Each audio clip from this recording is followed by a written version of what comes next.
वक्त की मार से गुजर रहे हो, वक्त की मार से गुजर रहे हो, घबराओ नहीं तुम निखर रहे हो, घबराओ नहीं तुम निखर रहे हो।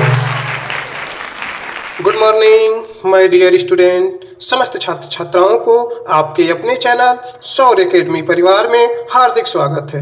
मेरे प्यारे बच्चों, आज हम शुरू करने जा रहे हैं एक बेहतरीन सा लेसन जो सामाजिक विज्ञान क्लास 10 के भूगोल से लिया गया है। तीसरा चैप्टर है बच्चों जल संसाधन।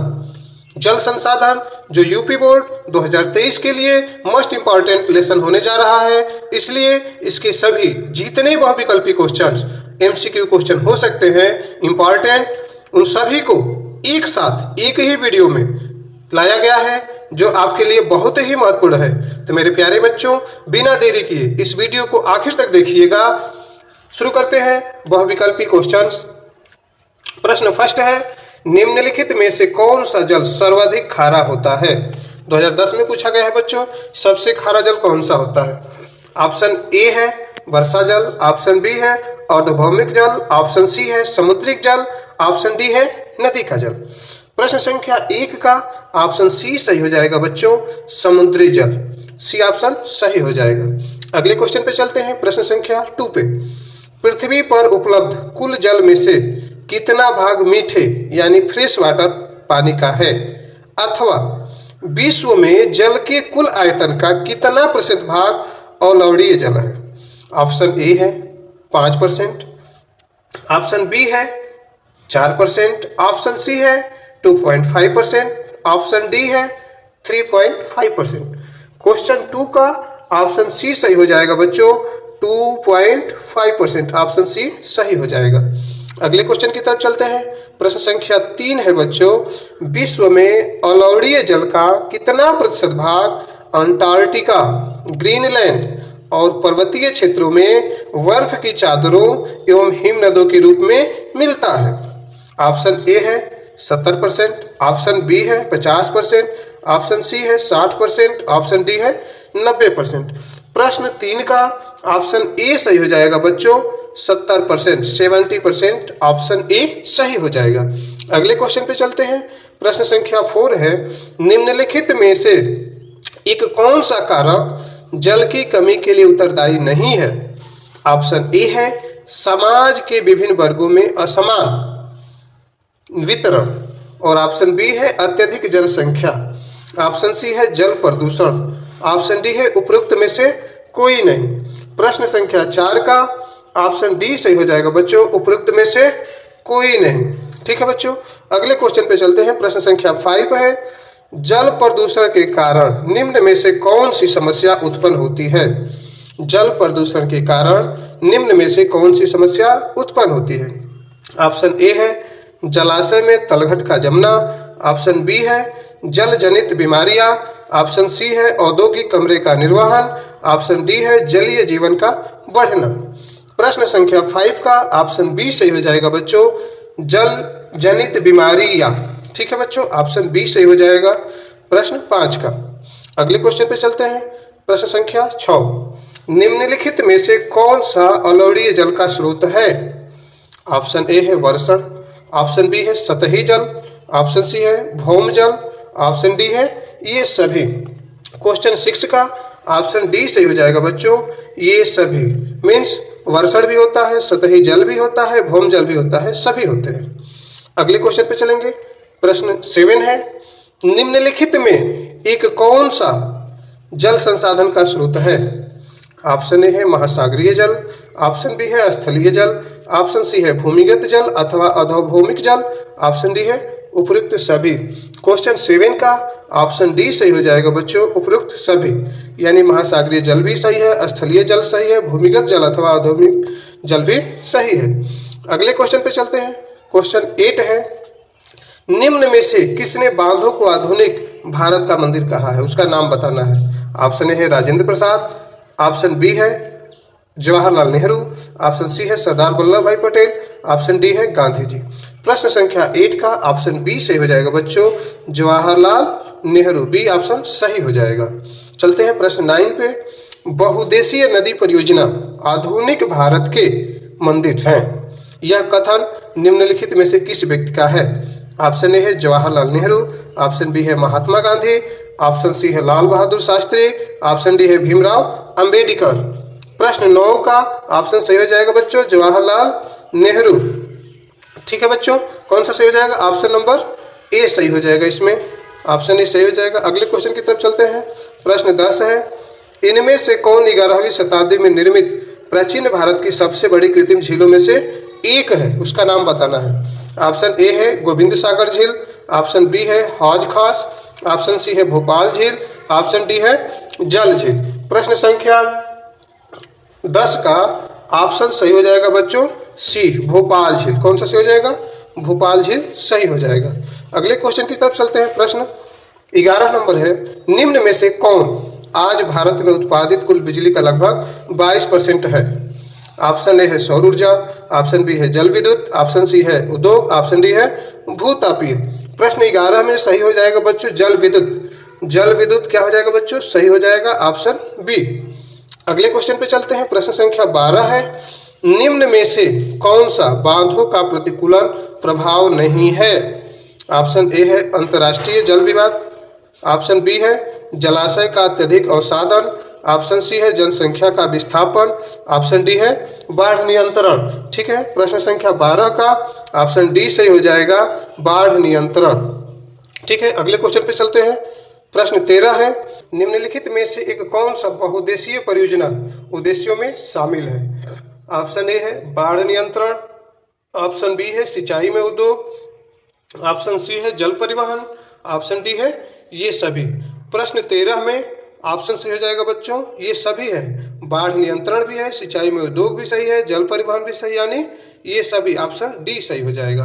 अगले क्वेश्चन की तरफ चलते हैं। प्रश्न 14, निम्न में से कौन सी जलीय कृतियां प्राचीन काल की विशेषताएं नहीं है? ऑप्शन ए है बहुउद्देशीय नदी घाटी परियोजना, ऑप्शन बी है पत्थर के मलबे से बने बांध, ऑप्शन सी है जलाशय या झीलें, ऑप्शन डी है तटबंध और नहरें। प्रश्न संख्या 14 का ऑप्शन ए सही हो जाएगा बच्चों बहुउद्देशीय नदी घाटी परियोजना, ए सही हो जाएगा। अगले क्वेश्चन पे चलते हैं। प्रश्न 15 है, निम्न में से कौन सा पर्यावरणीय नुकसान बहुउद्देशीय परियोजना के कारण नहीं होता है? ऑप्शन ए है जल जनित बीमारियां और कीट, ऑप्शन बी है जल के अत्यधिक उपयोग से उत्पन्न प्रदूषण, ऑप्शन सी है भूकंप, ऑप्शन डी है ज्वालामुखी गतिविधियां। प्रश्न 15 में कौन सा सही हो जाएगा बच्चों? ज्वालामुखी गतिविधियां, ऑप्शन डी सही हो जाएगा। अगले क्वेश्चन की तरफ चलते हैं। क्वेश्चन नंबर 16 है, निम्न में से किस नदी पर बहुउद्देशीय नदी परियोजना नहीं है? किस नदी पर नहीं है? ऑप्शन ए है सतलज व्यास, ऑप्शन बी है महानदी, ऑप्शन सी है नर्मदा, ऑप्शन डी है यमुना। प्रश्न संख्या 16 का डी ऑप्शन सही हो जाएगा बच्चों यमुना। अगले क्वेश्चन की तरफ चलते हैं। प्रश्न संख्या 17 है, निम्नलिखित में से कौन सा वक्तव्य बहुउद्देशीय परियोजनाओं के पक्ष में दिया गया तर्क नहीं है? ऑप्शन ए है बहुउद्देशीय परियोजनाएं उन क्षेत्रों में जल लाती हैं जहां जल की कमी होती है, ऑप्शन बी है बहुउद्देशीय परियोजनाएं जल बहाव को नियंत्रित करके बाढ़ पर नियंत्रण करती हैं, ऑप्शन सी है बहुउद्देशीय परियोजनाएं हमारे उद्योग और घरों के लिए विद्युत पैदा करती हैं, और ऑप्शन डी है बहुउद्देशीय परियोजनाओं से बृहद स्तर पर विस्थापन होता है और आजीविका समाप्त होती है। प्रश्न संख्या 17 का ऑप्शन सी सही हो जाएगा बच्चों। ठीक है, ऑप्शन नंबर सी बहुउद्देशीय परियोजनाएं हमारे उद्योग और घरों के लिए विद्युत पैदा करती हैं, ये ऑप्शन सही हो जाएगा। अगले क्वेश्चन पे चलते हैं। प्रश्न 18 है, निम्नलिखित में से कौन सी बहुउद्देशीय परियोजनाएं सतलुज व्यास नदी बेसिन में पाई जाती हैं? ऑप्शन ए है हीराकुंड परियोजना, ऑप्शन बी है दामोदर घाटी परियोजना, ऑप्शन सी है भाखड़ा नांगल परियोजना, ऑप्शन डी है रिहंद परियोजना। क्वेश्चन नंबर 18 का ऑप्शन सी हो जाएगा भाखड़ा नांगल परियोजना। ठीक है बच्चों, चलते हैं अगले क्वेश्चन पे। प्रश्न 19 है, निम्नलिखित में से कौन सी परियोजना भारत की सबसे बड़ी परियोजना है? ऑप्शन डी हो जाएगा भाखड़ा नांगल परियोजना, ऑप्शन बी है दामोदर घाटी परियोजना, ऑप्शन सी है हीराकुंड परियोजना, ऑप्शन डी है रिहंद बांध परियोजना। प्रश्न 19 का ऑप्शन ए सही हो जाएगा बच्चों भाखड़ा भाखड़ा नांगल परियोजना। चलते हैं अगले क्वेश्चन की तरफ। क्वेश्चन नंबर 20, भारत की प्रथम नदी घाटी परियोजना निम्न में से कौन सी है, उसका नाम बताना है। ऑप्शन ए है टिहरी बांध परियोजना, ऑप्शन बी है नागार्जुन सागर बांध परियोजना, ऑप्शन सी है इंदिरा गांधी नहर परियोजना, ऑप्शन डी है दामोदर घाटी परियोजना। प्रश्न 20 का ऑप्शन डी सही हो जाएगा बच्चों, दामोदर घाटी परियोजना, ये सही है। चलते हैं अगले क्वेश्चन पे। प्रश्न 21 है, निम्नलिखित में से कौन सी परियोजना पश्चिम बंगाल तथा झारखंड को संयुक्त रूप से लाभान्वित करती है, उस परियोजना को नाम बताना है। ऑप्शन ए है तुभद्रा परियोजना, ऑप्शन बी है टिहरी, ऑप्शन सी है दामोदर घाटी, ऑप्शन डी है नागार्जुन सागर। क्वेश्चन नंबर 21 का ऑप्शन सी सही हो जाएगा, दामोदर घाटी, ये सही हो जाएगा। अगले क्वेश्चन की तरफ बढ़ते हैं। क्वेश्चन नंबर 22 है, हीराकुंड बहुउद्देशीय परियोजना किस राज्य में स्थित है। हीराकुंड बहुउद्देशीय परियोजना किस राज्य में स्थित है। ऑप्शन ए है बिहार, ऑप्शन बी है पश्चिम बंगाल, ऑप्शन सी है उड़ीसा, ऑप्शन डी है झारखंड। प्रश्न संख्या 22 का ऑप्शन सी सही हो जाएगा बच्चों, उड़ीसा। ठीक है, उड़ीसा ऑप्शन सी सही हो जाएगा। अगले क्वेश्चन की तरफ चलते हैं। प्रश्न संख्या 23 है, हीराकुंड परियोजना किस नदी पर निर्मित है। ठीक है, हीराकुंड परियोजना किस नदी पर निर्मित है। ऑप्शन ए है रिहंद, ऑप्शन बी है दामोदर, ऑप्शन सी है महानदी, ऑप्शन डी है कृष्णा। प्रश्न 23 का ऑप्शन सी सही हो जाएगा। कौन सा सी? ऑप्शन सी क्या है, महानदी, सही हो जाएगा। अगले क्वेश्चन की तरफ चलते हैं। प्रश्न नंबर 24, रिहंद बांध परियोजना किस राज्य में बनाई गई है।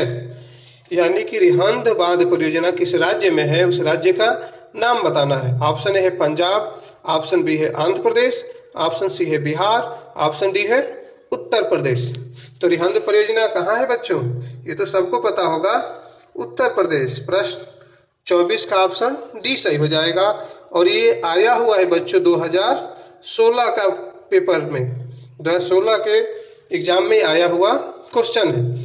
और साथ ही साथ जो बच्चे इस चैनल पे पहली बार आए हैं वो इस चैनल को सब्सक्राइब कर लें। अब सब्सक्राइब क्यों नहीं करते हो?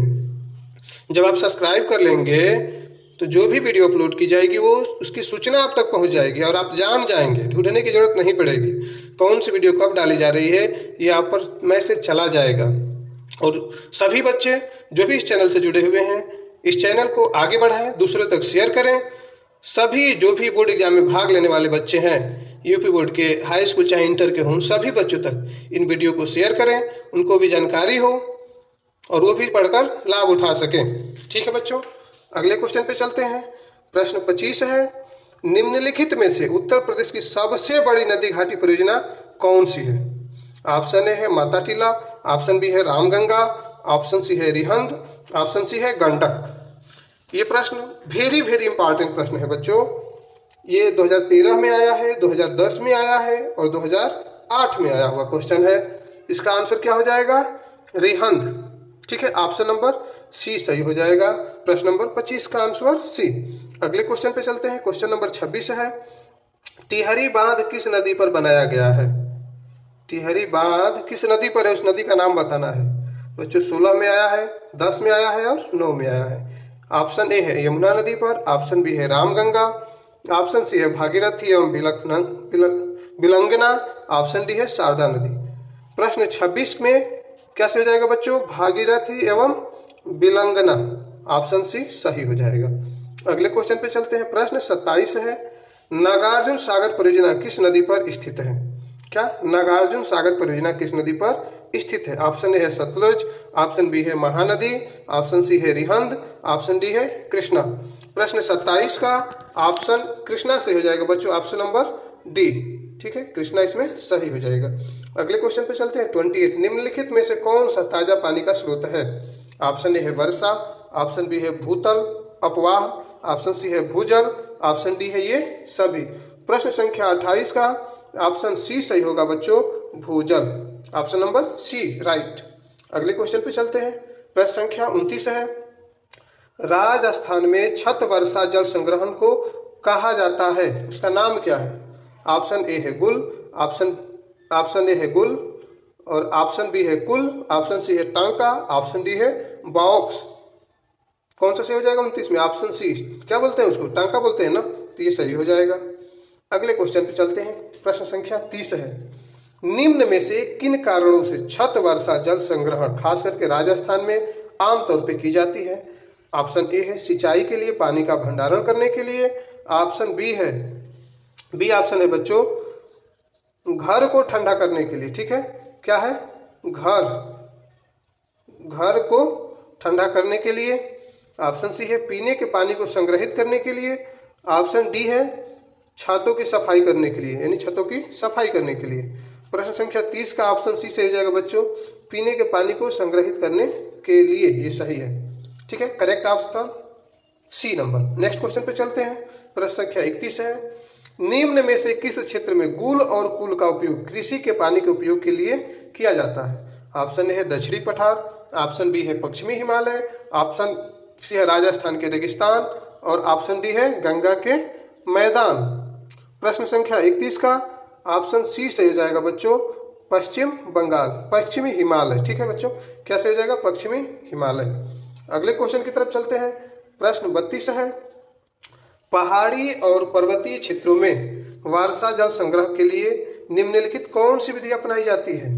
ऑप्शन ए है जोहड़, ऑप्शन बी है जलवाहिकाएं, ऑप्शन सी है खादीप, ऑप्शन डी है गुल अथवा कुल। प्रश्न संख्या 32 का ऑप्शन डी सही हो जाएगा, गुल अथवा कुल। Option number D is correct. Next question पे चलते हैं। प्रश्न 33 है, निम्नलिखित में से किस राज्य में बांस ड्रिप सिंचाई प्रणाली प्रचलित है? ऑप्शन ए है राजस्थान, ऑप्शन बी है हिमाचल प्रदेश, ऑप्शन सी है पश्चिम बंगाल, ऑप्शन डी है मेघालय। प्रश्न संख्या 33 का ऑप्शन नंबर डी सही हो जाएगा बच्चों, Meghalaya is right, correct option D. Last number question पे चलते हैं बच्चों। क्वेश्चन नंबर है 34। सलाल बांध किस नदी पर बनाया गया है? 2020 में पूछा गया है बच्चों, सलाल बांध किस नदी पर बनाया गया है? ऑप्शन ए है महानदी, ऑप्शन बी है चिनाब, ऑप्शन सी है सतलुज, ऑप्शन डी है कृष्णा। क्वेश्चन नंबर 34 का ऑप्शन बी सही हो जाएगा बच्चों, चिनाब। कौन सा सही होगा बच्चों? चिनाब। ऑप्शन सॉरी यहाँ पे गलत हो गया बच्चों, कौन सा सही करना है हमको? ऑप्शन नंबर बी सही होगा इसमें, बी नंबर चिनाब सही हो जाएगा। Option B is correct. ठीक है बच्चों, समझ में आया? उम्मीद है आप सभी को सभी क्वेश्चन समझ में आए होंगे और बोर्ड एग्जाम में इनकी मदद लेकर आप अच्छा नंबर गेन करेंगे सामाजिक विज्ञान में। ठीक है बच्चों, तो फिर मिलते हैं अगले दिन कुछ अलग टॉपिक के साथ, अलग लेसनों के साथ, एक नए दिन। तब तक आप अपना ख्याल रखिएगा। जय हिंद।